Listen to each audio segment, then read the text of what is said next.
ভগবান কৃপা করে যেইটুকু দান করে বৈষ্ণবের নিয়ম হচ্ছে সেটাকে সেটাকে মেনে নেওয়া।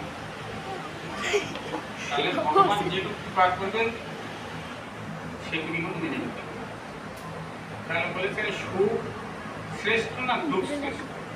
ওটাই তো বলেছেন যে সুখ শ্রেষ্ঠ না দুঃখ শ্রেষ্ঠ? সবাই তো বলবে সুখ দাও সুখ দাও সুখ দাও। তো শাস্ত্রে বলেছেন নৈরাশ্যম পরম নৈরাশ্যম পরম সুখম আশাহীন পরম দুঃখম। আশা করো না,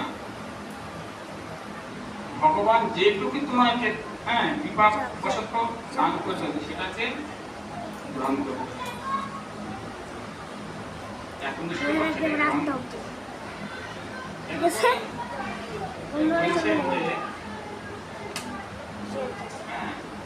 ভগবান কিন্তু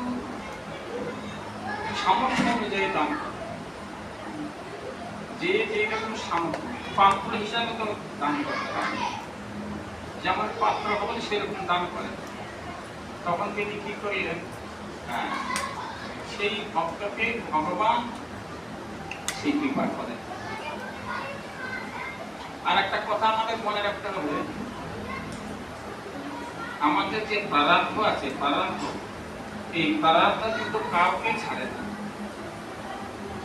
যেন তেন প্রকারে হোক, সাধু হোক, সন্ন্যাসী হোক, সন্ন্যাস হোক, যেটুকু হোক, পূর্বজন্মের যে প্রারব্ধ হোক সেটা কোথায় যাবে?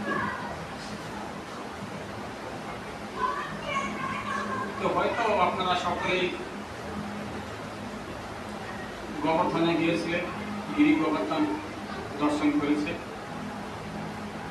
তো গিরি গোবর্ধনের পাশে এক সাধু বাবা আছে। সাধু বাবা অত্যন্ত নিষ্ঠপরায়ণ, আর তিনি একেবারে প্রিয় সম্পর্ক।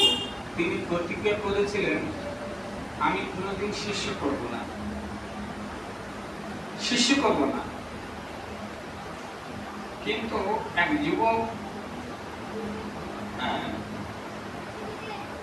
তাহাকে কৃপা করে প্রার্থনা করেন, কিন্তু রাজি হলেন না, না আমার শিষ্যর দরকার, শিষ্য